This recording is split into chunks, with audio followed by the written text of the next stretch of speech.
Hello प्यारे बच्चों, आज की इस वीडियो में देखेंगे 8th ग्रेड अभ्यास पुस्तिका सत्र आपका 2025-26 की आपकी न्यू बुक है कक्षा 7 विषय सामाजिक विज्ञान। तो प्यारे बच्चों, आपको जो है इस वीडियो में लास्ट तक बने रहना है जिससे कि आपको सभी प्रश्नों के जो है संपूर्ण सॉल्यूशन आपको मिल सके।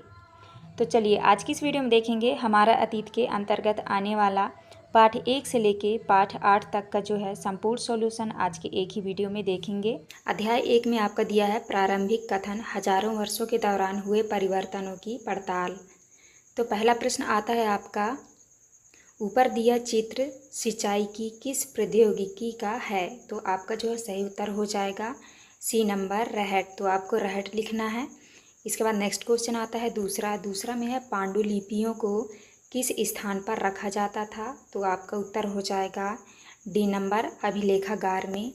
तीसरा है मध्य युग में आने वाला कोई भी अनजाना व्यक्ति जो उस समाज या संस्कृति का ना हो कहलाता था। तो आपका उत्तर हो जाएगा बी नंबर, विदेशी। इसके बाद नेक्स्ट क्वेश्चन आता है आपका चौथा में मध्य युग में बड़े बुजुर्गों की सभा जो अपनी जातियों के नियम बताती थी और उनका पालन करवाती थी उसे कहा जाता था। तो आपका जो है उत्तर हो जाएगा सी नंबर, जाति पंचायत। इसके बाद नेक्स्ट क्वेश्चन है आपका 5वें में है राजपूतों के पराक्रम और स्वामी भक्ति का गुणगान करते थे। तो आपका उत्तर हो जाएगा बी नंबर, कवि और चारण। इसके बाद नेक्स्ट आता है आपका रिक्त स्थान वाले प्रश्न। तो आपको जो है ए नंबर में आपको भरना है पुस्तकालयों तथा अभिलेखागारों में, बी में भरना है आपको वनवासियों। इसके बाद नेक्स्ट है आपका सी नंबर। तो सी नंबर में जो है आपको ये भरना है। इसके बाद आता है आपका डी नंबर में भरना है आपको लिखित सामग्री। इसके बाद जो है नेक्स्ट है आपका ई नंबर में आपको भरना है लिपिक और नकल निवेश। तो इस तरह से आपको भर लेना है। इसके बाद नेक्स्ट आता है आपका प्रश्न क्रमांक 7 में है मध्यकालीन इतिहास जानने के स्रोत लिखिए। तो आपको उत्तर में लिखना है मध्यकालीन इतिहास जानने के स्रोत सिक्के, शिलालेख, भवन निर्माण कला तथा लिखित सामग्री आदि हैं। इसके बाद 8वें में है किसी भी क्षेत्र के पर्यावरण और वहाँ रहने वाले लोगों की सामाजिक और सांस्कृतिक जीवन शैली को क्या कहते हैं? तो आपको उत्तर में लिखना है किसी भी क्षेत्र के पर्यावरण और वहाँ रहने वाले लोगों की सामाजिक और सांस्कृतिक जीवन शैली को पर्यावास कहते हैं। तो इस तरह से आपको कर लेना है। इसके बाद नेक्स्ट आता है आपका प्रश्न क्रमांक 9 में है अंग्रेज इतिहासकारों ने भारतीय इतिहास को कितने युगों में बांटा है, उनके नाम लिखिए। तो आपको उत्तर में लिखना है 19वीं सदी के मध्य अंग्रेज इतिहासकारों ने भारत के इतिहास को 3 भागों में बांटा है। पहला है हिंदू, मुस्लिम, ब्रिटिश। इसके बाद 10वें में है क्षेत्रीय साम्राज्य से क्या आशय है? उत्तर में लिखना है क्षेत्रीय साम्राज्य से तात्पर्य उस साम्राज्य से है जो अनेक क्षेत्रीय राज्यों को मिलाकर बना हो, जैसे सल्तनत साम्राज्य, मुगल साम्राज्य, चोल साम्राज्य और तुगलक साम्राज्य इत्यादि। इसके बाद आता है आपका प्रश्न क्रमांक 11 में है अभिलेखागार से क्या आशय है? तो आपको जो है प्रश्न क्रमांक 11 का उत्तर यहाँ से देख के अच्छे से कर लीजिएगा। नेक्स्ट क्वेश्चन है 12 नंबर में पांडुलिपियों के उपयोग में इतिहासकारों के सामने कौन कौन सी समस्याएं आती थीं? तो आपको प्रश्न क्रमांक 12 का उत्तर यहाँ से देख के कर लेना है। इसके बाद नेक्स्ट क्वेश्चन आता है आपका प्रश्न क्रमांक 13 में है 700 से 1750 ईस्वी के बीच आए प्रमुख बदलावों के बारे में लिखिए। तो आपको प्रश्न क्रमांक 13 का उत्तर यहाँ से कर लेना है। इसके बाद नेक्स्ट क्वेश्चन है आपका 14 में है इतिहासकार समय को केवल घड़ी या कैलेंडर की तरह नहीं देखते थे, कैसे समझाइए? तो आपको जो है प्रश्न क्रमांक 14 का उत्तर यहाँ से देख के अच्छे से कर लेना है। इसके बाद नेक्स्ट क्वेश्चन आता है आपका प्रश्न क्रमांक 15 में है 1318 ईस्वी में कवि अमीर खुसरो द्वारा भारत के संबंध में क्या विचार व्यक्त किए गए थे? तो आपको जो है प्रश्न क्रमांक 15 का उत्तर यहाँ से देख के कर लीजिएगा। इसके बाद जो है आपका नेक्स्ट क्वेश्चन आता है प्रश्न क्रमांक 16 में है मध्यकाल में हुए मुख्य धार्मिक परिवर्तनों के बारे में लिखिए। तो आपको जो है मध्यकाल में हुए मुख्य धार्मिक परिवर्तनों के बारे में जो है यहाँ से देख के आपको कर लेना है। तो आप जो है यहाँ से अच्छे से देख के कर लीजिएगा। इसके बाद नेक्स्ट क्वेश्चन आता है आपका प्रश्न क्रमांक 17 में जो आपका दिया है प्रोजेक्ट कार लिखा है आपके ग्राम, शहर अथवा जिले के ऐतिहासिक इमारतों के चित्र एकत्रित कीजिए व उनके बारे में निम्नांकित विवरण कीजिए। तो आपका जो है पहला दिया है इमारत का निर्माण कब हुआ, तो आपको उत्तर में लिखना है इमारत का निर्माण 3री सदी ईस्वी पूर्व हुआ था। दूसरा क्वेश्चन है निर्माण किसके द्वारा कराया गया, उत्तर में लिखना है इसका निर्माण सम्राट अशोक द्वारा कराया गया था। तीसरे में है इमारत के निर्माण में किस प्रकार की सामग्री का उपयोग किया गया, उत्तर में लिखना है ईंटों एवं स्थानीय बलुआ पत्थर का उपयोग किया गया है। चौथा क्वेश्चन है इमारत पर किस प्रकार की चित्रकला की गई, उत्तर में लिखना है इमारत पर जातक कथाएं एवं यज्ञ यक्षिणाओं की चित्रकला है। पाँचवीं में है इमारत का वर्तमान में क्या उपयोग किया जा रहा है, उत्तर में लिखना है इमारत का उपयोग पर्यटन के लिए किया जाता है। इसके बाद आता है आपका छठवां पॉइंट है, छठवां पॉइंट में लिखा है इसकी देखभाल किसके द्वारा की जा रही है, तो उत्तर में लिखना है भारतीय पुरातत्व सर्वेक्षण विभाग द्वारा की जा रही है। इसके बाद आता है आपका सातवें में है इमारत का चित्र बनाइए, तो आपको जो है इस तरह से चित्र बना के आप नाम भी लिख लेना है। तो ये था आपका लास्ट क्वेश्चन। यहाँ पे हमारी वीडियो कंप्लीट होती है। वीडियो अच्छी लगे तो प्लीज़ हमारे चैनल को लाइक एंड सब्सक्राइब करिएगा। अध्याय 2 में है आपका राजा और उनके राज, तो यहाँ पे देख लीजिए अध्याय 2 है राजा और उनके राज। पहला प्रश्न आता है आपका राज और राजेंद्र प्रथम द्वारा निर्मित किस स्थान के मंदिर स्थापत्य और मूर्तिकला की दृष्टि से उत्कृष्ट है, तो आपका जो उत्तर हो जाएगा बी नंबर तंजावुर और गंगई कोडचुलपुरम। इसके बाद नेक्स्ट है आपका दूसरा में है चोल काल में नाडू कहा जाता था, तो आपका उत्तर हो जाएगा ए नंबर गांवों का समूह। तीसरा में है गंगा घाटी में गुर्जर प्रतिहार राष्ट्रकूट और पालवंश के शासक सदियों तक किस नगर पर नियंत्रण के लिए आपस में लड़ते रहे, तो आपका उत्तर हो जाएगा डी नंबर कन्नौज। इसके बाद नेक्स्ट क्वेश्चन आता है आपका चौथा में है 9वीं शताब्दी में तमिलनाडु में नदी की शाखाओं में पानी के प्रवाह को नियंत्रित करने के लिए किसका प्रयोग किया जाता था, तो आपका उत्तर हो जाएगा डी नंबर हौज का। इसके बाद आता है आपका पाँचवा में है नीचे दिए गए चित्र का अवलोकन कीजिए, यह कृति किस राजवंश से संबंधित है, तो आपका उत्तर हो जाएगा बी नंबर राष्ट्रकूट। इसके बाद आता है आपका रिक्त स्थानों वाले प्रश्न, तो यहाँ पे आपको ए नंबर में आपको लाडू भरना है, बी नंबर में आपको राज प्रथम और तीसरे में आपको भरना है नगरम और चौथे में भरना है आपको चोल और पाँचवीं में आपको तंजावुर और निशंभु शूदनी, तीसरा आपको भर लेना है। इसके बाद आता है आपका प्रश्न क्रमांक सातवां में है 7वीं शताब्दी के प्रारंभ में राजाओं ने अपने सामंत के रूप में किन्हें मान्यता प्रदान की थी, तो आपको उत्तर में लिखना है 7वीं शताब्दी आते आते उपमहाद्वीप के विभिन्न भागों में बड़े भूस्वामी और योद्धा सरदार अस्तित्व में आ चुके थे। राजा लोग प्रायः उनके अपने मातहत या सामंत के रूप में मान्यता देते थे, तो इस तरह आपको करना है। इसके बाद आता है आपका आठ में है चौहान शासकों का राज्य विस्तार किन किन क्षेत्रों में था, उत्तर होगा आपका चौहान शासकों का राज्य विस्तार दिल्ली और अजमेर के आसपास के क्षेत्र पर था। उन्होंने पश्चिम और पूर्व की ओर अपने नियंत्रण क्षेत्र का विस्तार करना चाहा था। इसके बाद नेक्स्ट आता है आपका प्रश्न क्रमांक 9। प्रश्न क्रमांक 9 में है चोल मंदिर के साथ जुड़े हुए शिल्पों में सबसे विशिष्ट प्रमुख क्या था, तो आपको उत्तर में लिखना है चोल मंदिर के साथ जुड़े हुए शिल्पों में सबसे विशिष्ट प्रमुख था कांस्य प्रतिमाएं बनाने का काम। चोल कांस्य प्रतिमाएं संसार की सबसे उत्कृष्ट कांस्य प्रतिमाओं में गिनी जाती है। 10 में है कल्हड़ द्वारा कश्मीर के राजाओं का इतिहास लिखने के लिए किन किन स्रोतों का उपयोग किया गया है, तो आपको उत्तर में लिखना है कल्हड़ द्वारा कश्मीर के राजाओं का इतिहास लिखने के लिए शिलालेखों दस्तावेजों प्रत्यक्षदर्शियों के वर्णनों और पहले के इतिहासों समेत अनेक तरह के स्रोतों का इस्तेमाल किया। इसके बाद आता है आपका प्रश्न क्रमांक 11। प्रश्न क्रमांक 11 में है चोल शासन में सभा की सदस्यता के लिए क्या अर्हता थी, तो आपको जो है प्रश्न क्रमांक 11 का उत्तर यहाँ से देख के अच्छे से कर लीजिएगा। इसके बाद जो है आपका नेक्स्ट क्वेश्चन आता है प्रश्न क्रमांक 12 में है उत्तर मेरूर से प्राप्त अभिलेखों के अनुसार समिति के चयन का कौन सा तरीका अपनाया जाता था, तो आपको उत्तर में लिखना है अभिलेखों के अनुसार समिति के चयन का तरीका पहला है सभा की सदस्यता के लिए इच्छुक लोगों को ऐसी भूमि का स्वामी होना चाहिए जहां से भू राजस्व वसूला जाता है। दूसरा में है उनके पास अपना घर होना चाहिए। तीसरा है उनकी उम्र 35 से 70 के बीच होनी चाहिए। चौथा है उन्हें वेदों का ज्ञान होना चाहिए। और पांचवा पॉइंट है उन्हें प्रशासनिक मामलों की अच्छी जानकारी होनी चाहिए। इसके बाद आता है आपका 13, प्रश्न क्रमांक 13 में है चोल राजाओं के समय विकसित स्थापत्य एवं मूर्तिकला की विशेषताएं लिखिए। आपको जो है प्रश्न क्रमांक 13 का उत्तर आप यहाँ से कर लीजिएगा। इसके बाद नेक्स्ट क्वेश्चन आता है आपका 12, प्रश्न क्रमांक 14 में है चालुक्य राजाओं को हराकर दंती दुर्ग द्वारा किए गए अनुष्ठान का विवरण लिखिए।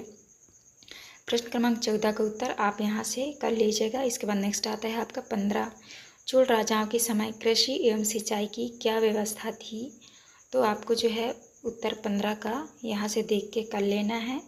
इसके बाद नेक्स्ट आता है आपका प्रश्न क्रमांक 16 में है चोलकालीन प्रशासन व्यवस्था की प्रमुख विशेषताएं लिखिए।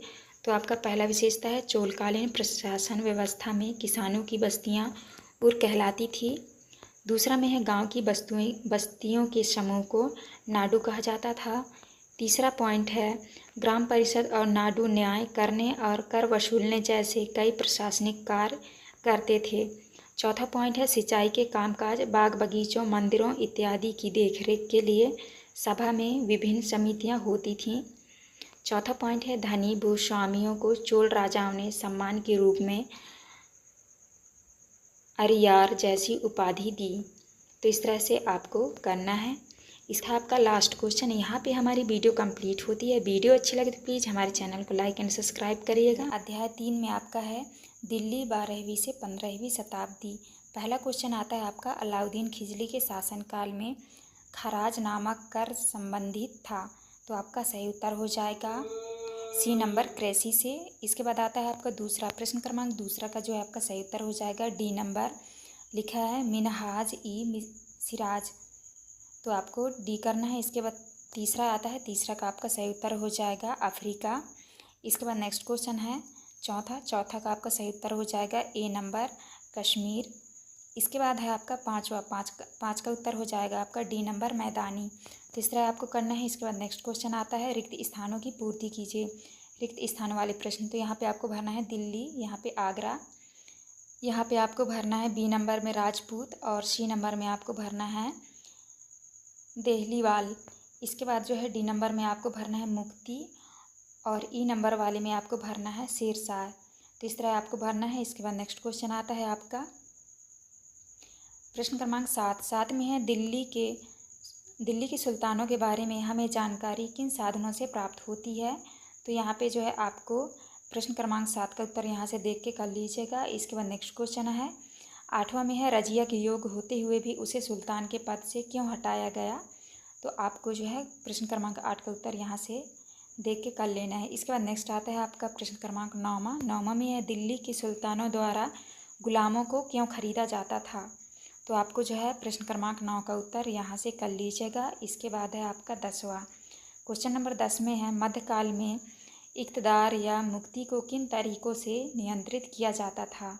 तो आपको जो है प्रश्न क्रमांक 10 का उत्तर यहाँ से देख के अच्छे से कर लेना है। इसके बाद नेक्स्ट क्वेश्चन आता है आपका प्रश्न क्रमांक 11 में शेरशाह सूरी ने अपना राज्य कैसे स्थापित किया।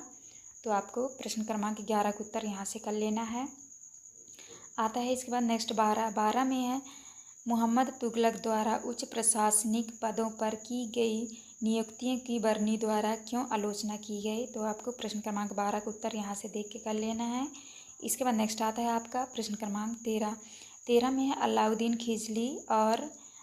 खिलजी और मोहम्मद तुगलक के शासनकाल में क्या समानताएं थी लिखिए। तो आपको जो है यहाँ पे प्रश्न क्रमांक 13 का उत्तर इस तरह से कर लेना है। इसके बाद नेक्स्ट क्वेश्चन है 14 नंबर में अलाउद्दीन खिलजी की राजस्व व्यवस्था की विशेषताएं लिखिए। आपको कौन सी एक व्यवस्था महत्वपूर्ण लगती है और क्यों। तो आपको प्रश्न क्रमांक 14 का उत्तर यहाँ से देख के कर लेना है। इसके बाद नेक्स्ट क्वेश्चन आता है आपका और बाकी बचा हुआ को उत्तर ये है आपको यहाँ से कर लेना है। इसके बाद नेक्स्ट है आपका प्रश्न क्रमांक 15 में है मंगोल विजय हेतु अलाउद्दीन खिलजी व मोहम्मद तुगलक द्वारा किन बातों पर बल दिया गया। तो आपको प्रश्न क्रमांक 15 का उत्तर यहाँ से कर लेना है। इसके बाद आता है आपका 16 नंबर में शेरशाह सूरी के राज्य विस्तार के बारे में लिखिए। तो आपको प्रश्न क्रमांक 16 का उत्तर यहाँ से देख के कर लीजिएगा। इसके बाद नेक्स्ट आता है आपका अध्याय 4। अध्याय 4 में दिया है मुगल 16वीं से 15वीं शताब्दी। पहला क्वेश्चन है अकबर के शासनकाल में टोडरमल द्वारा व्यवस्था देखी जाती थी। तो आपका उत्तर होगा बी नंबर सैन्य व्यवस्था। इसके बाद नेक्स्ट क्वेश्चन है 2 नंबर में है पानीपत का द्वितीय युद्ध हुआ था। तो आपका सही उत्तर हो जाएगा बी नंबर 1556 ईस्वी में। इसके बाद है तीसरा का उत्तर हो जाएगा आपका सी नंबर फतेहपुर सीकरी।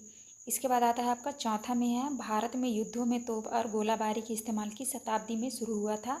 उत्तर हो जाएगा आपका ए नंबर 14वीं। इसके बाद आता है आपका पाँचवा में है मुगल अपने को मंगोल कहलवाना पसंद नहीं करते थे क्योंकि। तो आपका जो है उत्तर हो जाएगा डी नंबर उपरोक्त तीनों कथन सही है। इसके बाद नेक्स्ट क्वेश्चन आता है आपका रिक्त स्थानों वाले। तो आपको जो है पहले में भरना है 12 और दूसरे में भरना है मनसबदार और तीसरे में भरना है अब्दुल फजल, चौथे में भरना है आपको आर्थिक वाणिज्यक और पाँचवें में भरना है आपको चांदी। तो इस तरह से आपको भरना है। इसके बाद नेक्स्ट क्वेश्चन आता है आपका प्रश्न क्रमांक 7 में है मुगल कौन थे। तो आपका जो है प्रश्न क्रमांक 7 का उत्तर आप यहाँ से देख के अच्छे से कर लीजिएगा। नेक्स्ट है आपका 8 नंबर। 8 में है बाबर द्वारा किस युद्ध में व कब इब्राहिम लोधी को पराजित किया गया था। तो आपको प्रश्न क्रमांक 8 का उत्तर यहाँ से देख के कर लेना है। इसके बाद नेक्स्ट क्वेश्चन आता है आपका 9वां में है अब्दुल फजल द्वारा लिखित आईने अकबरी का सबसे रोचक आयाम क्या है। तो आपको जो है प्रश्न क्रमांक 9 का उत्तर यहाँ से करना है। इसके बाद नेक्स्ट है आपका 10वां में है मनसबदार से क्या आशय है लिखिए। ये रहा आपका प्रश्न क्रमांक 10 का उत्तर, आप अच्छे से कर लीजिएगा। इसके बाद नेक्स्ट आता है आपका प्रश्न क्रमांक 11 में है अकबर की राजस्व व्यवस्था की कोई 3 मुख्य बातें लिखिए। तो आपको प्रश्न क्रमांक 11 का उत्तर कर लीजिएगा। इसके बाद है 12 में है दिए गए लघु चित्र में क्या दर्शाया गया है लिखिए। तो इस चित्र में क्या दर्शाया गया है आपको लिखना है। तो ये आपका प्रश्न क्रमांक 12 का उत्तर आप यहाँ से कर लीजिएगा। इसके बाद आता है आपका 13 में है अब्दुल फजल द्वारा लिखित अकबरनामा में किन बातों का विवरण मिलता है।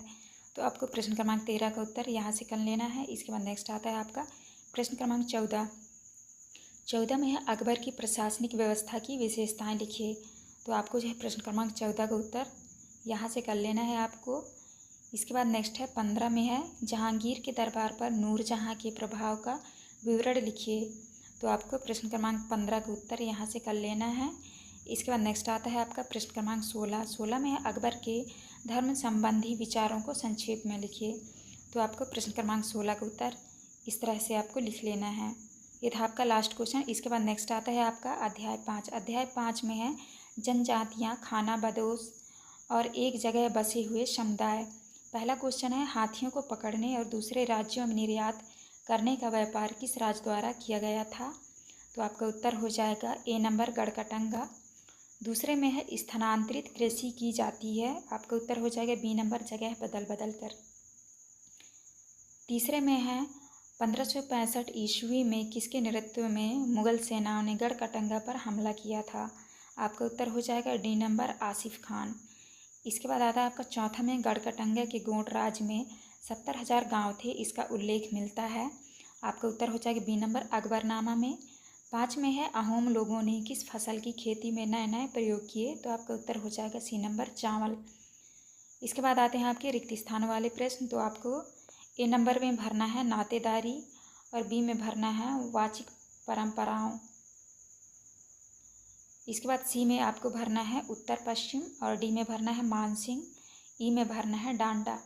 तीसरा आपको भरना है। इसके बाद नेक्स्ट आता है आपका 7वां में है मुगलों द्वारा अहोम राज्य में कब और किसके नेतृत्व में हमला किया गया था। तो आपको प्रश्न क्रमांक 7 का उत्तर यहाँ से देख के कर लेना है। 8 में है जनजातियाँ अपना जीविकोपार्जन किस प्रकार करती थी। तो आपको प्रश्न क्रमांक 8 का उत्तर यहाँ से देख के कर लेना है। इसके बाद नेक्स्ट क्वेश्चन है 9वां में है अहोम राज्य में जिन लोगों से जबरन काम लिया जाता था वे क्या कहलाते थे। तो आपको प्रश्न क्रमांक 9 का उत्तर यहाँ से करना है। इसके बाद है आपका प्रश्न क्रमांक 10 में खाना बदोश किसे कहा गया है। तो आपका प्रश्न क्रमांक 10 का उत्तर आप यहाँ से कर लीजिएगा। नेक्स्ट है 11 में है रानी दुर्गावती को गढ़कटंगा की बागडोर क्यों संभालनी पड़ी। आपको यहाँ से प्रश्न क्रमांक 11 का उत्तर करना है। इसके बाद नेक्स्ट क्वेश्चन है आपका 12 में है स्थानांतरी कृषि किस प्रकार की जाती है?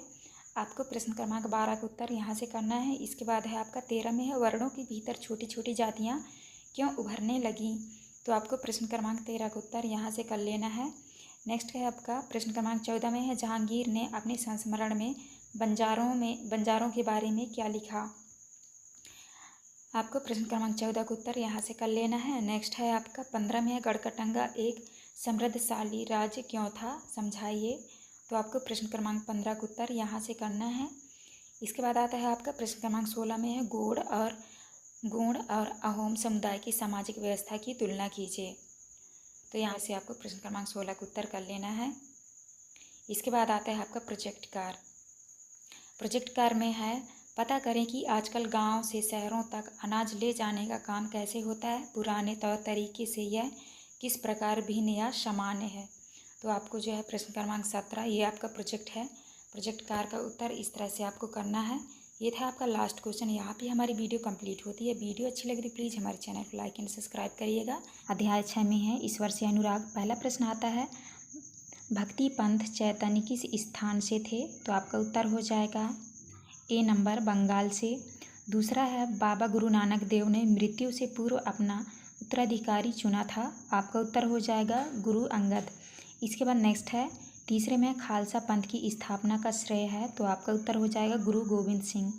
नेक्स्ट है आपका चौथे में है महाराष्ट्र के संत कवियों का सही समूह है।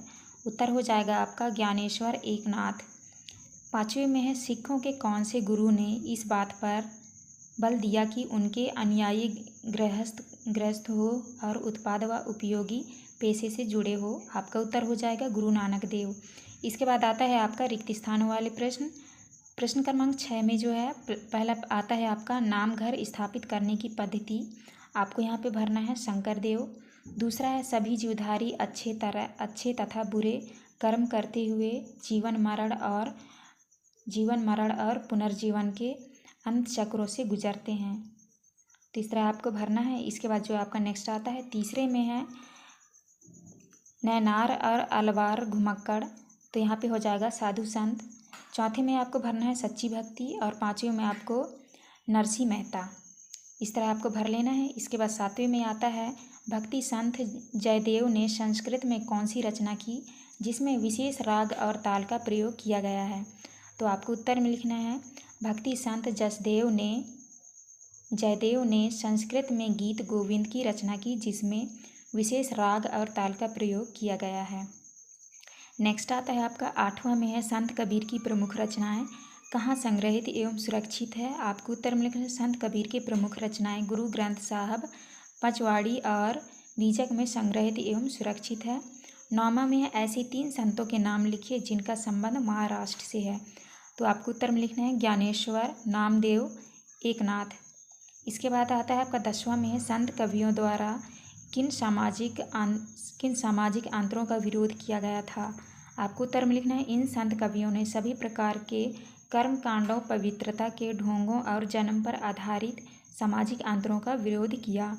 इसके बाद नेक्स्ट आता है आपका 11 में है मन तथा शरीर को कठोर परीक्षण किन क्रियाओं के माध्यम से दे सकते हैं। उत्तर होगा योगासन, प्राणायाम और चिंतन मनन जैसी क्रियाओं के माध्यम से मन एवं शरीर को कठोर प्रशिक्षण दे सकते हैं। 12 में है मध्य एशिया में महान सूफी संत कौन हुए, उनके नाम लिखिए। आपको उत्तर में लिखना है मध्य एशिया के महान सूफी संतों में गज्जाली, रूमी और सादी के नाम उल्लेखनीय हैं, जैसे अजमेर के ख्वाजा मुहिद्दीन चिश्ती, दिल्ली के कुतुबुद्दीन बख्तियार काफ़ी, पंजाब के बाबा फरीद, दिल्ली के ख्वाजा निजामुद्दीन औलिया और गुलबर्ग के बंदा नवाज गिशुराज आदि। इसके बाद नेक्स्ट आता है आपका 13 में है धर्मशाल का गुरुद्वारा किसे कहा गया है। उत्तर होगा बाबा गुरु नानक ने उपासना और धार्मिक कार्यों के लिए जो जगह नियुक्त की थी उसे धर्मशाल कहा गया। आज इसे गुरुद्वारा कहते हैं। इसके बाद नेक्स्ट क्वेश्चन आता है आपका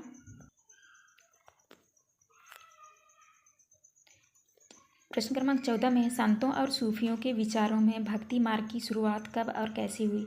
आपको उत्तर में लिखना है संतों और सूफियों के विचारों में भक्ति मार्ग की शुरुआत मध्यकाल में हुई थी। संतों और सूफियों के विचारों में बहुत अधिक समानता थी, यहाँ तक कि यह भी माना जाता है कि उन्होंने कई विचारों का आदान प्रदान किया और उन्हें अपनाया।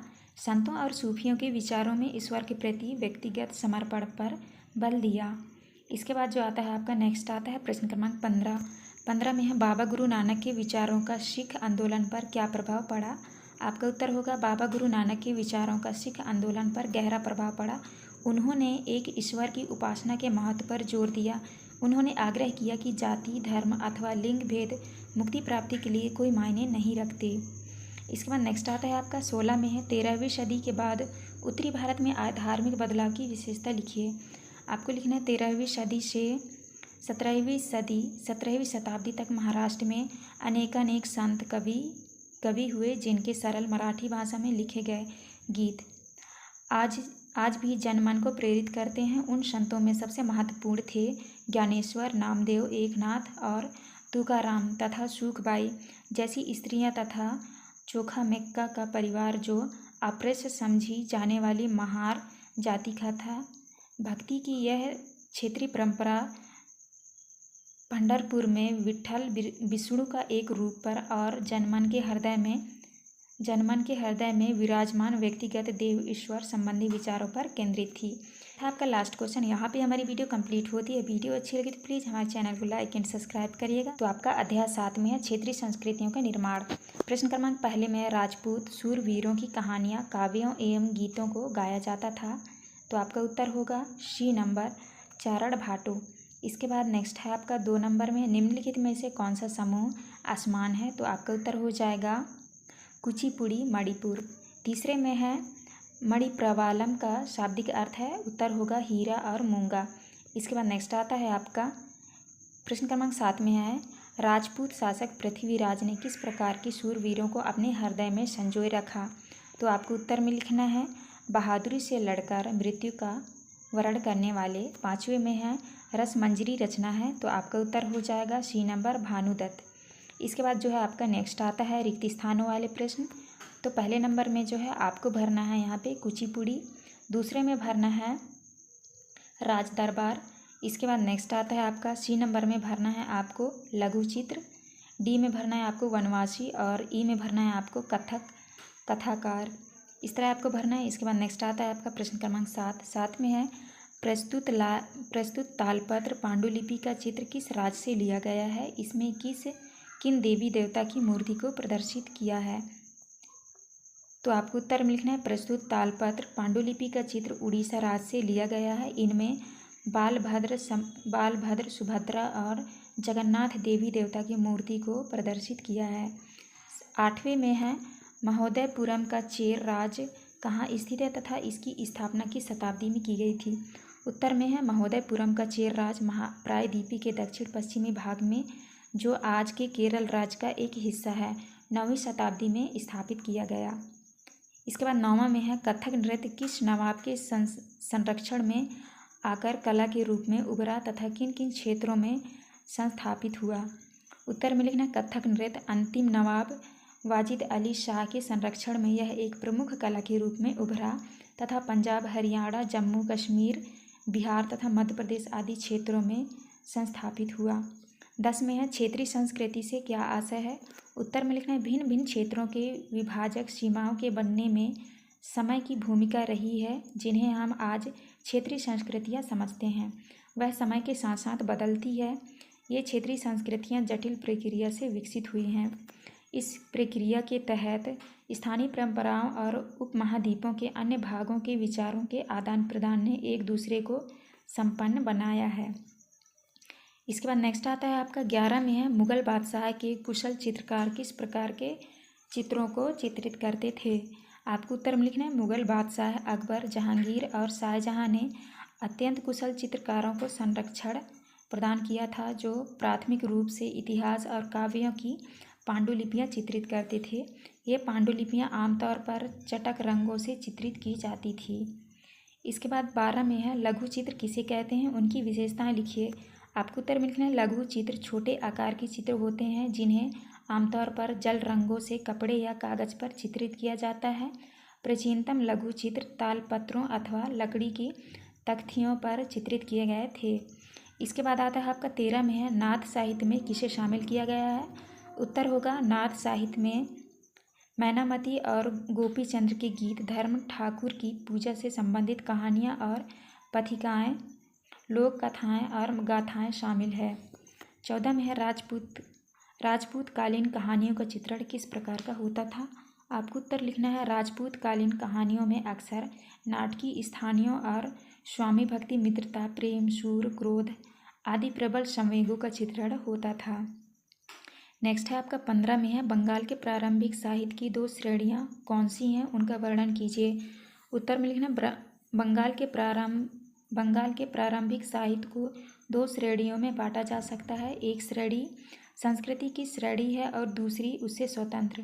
पहली श्रेणी में संस्कृत महाकाव्यों के अनुवाद, मंगल काव्य और भक्ति साहित्य जैसे गोंडी वैष्णव आंदोलन के नेता श्री चैतन्य देव की जीवनियाँ आदि शामिल हैं। दूसरी श्रेणी में नाथ साहित्य शामिल है जैसे मैनामती, गोपी चंद्र के गीत, धर्म ठाकुर की पूजा से संबंधित कहानियाँ, परिकथाएँ, लोक कथाएँ और गाथा गीत थी। इसके बाद आता है आपका प्रश्न क्रमांक 16 में 15वीं सदी के बाद बंगाल में निर्मित मंदिरों की विशेषता लिखिए। आपको लिखना है बंगाल में 15वीं शताब्दी के बाद वाले वर्षों में मंदिर बनाने का दौर जोरों पर रहा। मंदिर और अन्य धार्मिक भवन अक्सर उन व्यक्तियों या समूह द्वारा बनाए जाते थे जो शक्तिशाली बन रहे थे। बंगाल में साधारण ईंटों और मिट्टी गारे से अनेक मंदिर निम्न सामाजिक समूह जैसे कालू, तेली, कंसारी, घंटा धातु के कारीगर आदि के समर्थन से बने थे। तो इस तरह आपको करना है। ये था आपका लास्ट क्वेश्चन। यहाँ पे हमारी वीडियो कंप्लीट होती है। वीडियो अच्छी लगी तो प्लीज़ हमारे चैनल को लाइक एंड सब्सक्राइब करिएगा। तो चलिए देखते हैं अध्याय 8। पहला प्रश्न आता है आपका, भारत के कौन से हिस्सों में जमींदार और किसानों के विद्रोह के कारण राजस्व की मात्रा में कमी आ गई। उत्तर होगा आपका उत्तरी और पश्चिमी। दूसरे में मुगल साम्राज्य के विघटन के समय सर्वाधिक महत्वपूर्ण एवं बड़ा प्रांत नहीं था। डी नंबर होगा आपका मालवा। इसके बाद तीसरे में है जाटों के प्रभुत्व क्षेत्र में कौन से शहर महत्वपूर्ण व्यापारिक केंद्र बन गए। तो आपका उत्तर होगा ए नंबर पानीपत तथा बल्लभगढ़। इसके बाद जो आता है आपका नेक्स्ट है चौथा में है मराठा सरदारों में कौन शामिल नहीं था। उत्तर होगा सूरजमल। इसके बाद पाँचवें में सूरजमल के राजनैतिक नियंत्रण में कौन कौन से क्षेत्र शामिल नहीं थे। उत्तर होगा बिहार तथा ओडिशा। इसके बाद आपके रिक्त स्थान वाले प्रश्न आते हैं। तो आपको जो ए में भरना है गुरु गोविंद, दूसरे में भरना है आपको दल खालसा, तीसरे में भरना है आपको सैन्य बल। इसके बाद आता है आपका नेक्स्ट में है चौथे में आपको भरना है बाजीराव बल्लाल। इसके बाद पाँचवें भरना है आपको जूड़ामन। इसके बाद आता है आपका सातवें में है समाई जयसिंह ने खगोली वेधशालाओं का निर्माण कहाँ कहाँ कराया था। तो आपको उत्तर में लिखना है समाई जयसिंह ने खगोली वेधशालाओं का निर्माण दिल्ली, जयपुर, उज्जैन, मथुरा और वाराणसी में कराया था।